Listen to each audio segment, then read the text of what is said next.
কাজ করতে করতে তো দেখি কোদালের মধ্যে এটা বাড়ি খাইতেছে। তা আমি ভাবছি লোহা টোহা হইতে পারে।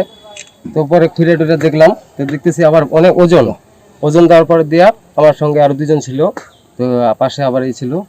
তো সবাইকে দেখাইলাম, তো একজনে এক কথা বলতেছে, তা আমি তো আগে চিনিও না, তবে ভাবছি লোহা। তাই ওরা বলতেছে, একজন বলতেছে, আমার মুরব্বী একজন আছে, আমার আব্বা হবে। আব্বা বললাম এটা কি দেখেন তো। তারপরে বলতেছে এটা 71-এর মনে হয় যুদ্ধর এখানে পড়ছে, এটা আমাদের দেখাশোনা, তো ওগুলো ভাষ্ট হয়নি, তো ওইটাই যত সম্ভবত ওইটাই হতে পারে। মাটি করার সময় পাইছি, আর 71-এ এখানে একটা পড়ছিল, এটা ফুটছে, এখানে একটা পড়ছিল, এটাও ফুটছে, কিন্তু এটা আর ফুটে নেই, এটা নিচের দিকে মাথা ঢুকতেছে আর ফুটে নেই, এইভাবেই আছে। মানে 71-এর এই ঘটনাটা যুদ্ধের সময়, তখন তো আমি বড় ছিলাম না, তখন চ্যাংরা বসছিল আমার, তখন পাইছি।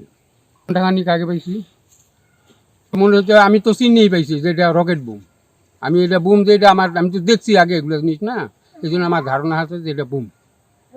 এই জন্য আমি বলছি এদেরকে বুম, এটা টাঙাটাঙি জিনিস না, যে কোনোটা আমি ফুটতেও পারে, বলা যায় না। তখন এটার ভিতরে বারুসগুলো আছে না, বারুসগুলো নষ্ট হয়নি, বারুস ঠিকই আছে। আমি দেখতেছি ওরা হাতাহাতি করতেছে, কি রে কি হাতাহাতি করে, কি পাইলো না বলে আগায় যাই, তখন ছিল এনে আর কোন ছিল। তারপরে আইসা দেখলাম, ধারণা করলাম, ভাই বললো দাদা 71-এর বোম। আমাকে 71-এর বোম তো বাড়িতে রাখা যাবে না, তো থানায় অথবা বুঝাই দিয়ে দিই। শেষ পর্যন্ত আমার জামাই ছাড়া পাইনি, আমি জামাইয়ের কাছে ফোন করছি, জামাই বলছে থানায় বুঝাই দেন, বাড়িতে রাখবেন না। প্রায় 7 কেজি ওজন হবে। তখন আমি এটাকে হাতে নিলাম, নিয়ে ঘষাঘষি করলাম, করার পরে দেখতেছি এখান থেকে একটু গন্ধ আসতেছে। তখন আর আমি আর ওইখানে ডাং ডুং দিই নেই।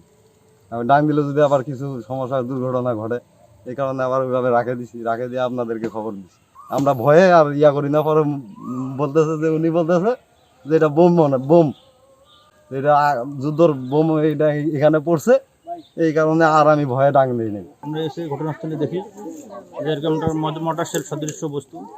এটা আসলে আমরা সঠিক বলতে পারতেছি না যে এটা মোটর সেল কিনা, কিন্তু এটুকু মনে হচ্ছে। তারপর এটা দেখার পরে আমরা এটাকে সংরক্ষণ করে রেখেছি এবং আমাদের সিনিয়র স্যারদের মাধ্যমে বোমটির ডিসপোজাল টিম এবং সেনাবাহিনীদের ডিসপোজাল টিমকে জানানো হয়েছে।